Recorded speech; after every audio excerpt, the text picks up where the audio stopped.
The Earthwork Volume Interactive Calculator helps engineers quickly determine excavation and fill volumes for construction projects. This calculator offers 6 calculation methods: average end area method, Prismoidal Formula, grid method also known as borrow pit, contour area method, single cross-section area, and cut fill slope volume. For this demonstration, I'm using the average end area method. The required inputs are area 1 in square meters, area 2 in square meters, and distance between sections in meters. Additional fields appear based on your selected method, including end area values, middle area, length, grid spacing, number of grid points, depth sums, contour areas, base dimensions, and slope ratios.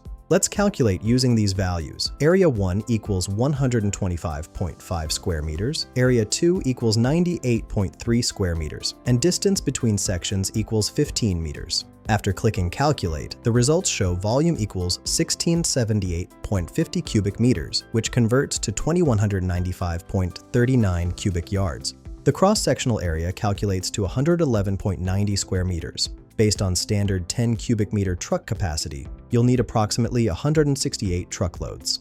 The method used confirms average end area method was applied. This tool streamlines earthwork calculations for site planning and cost estimation. Find the link in the description below.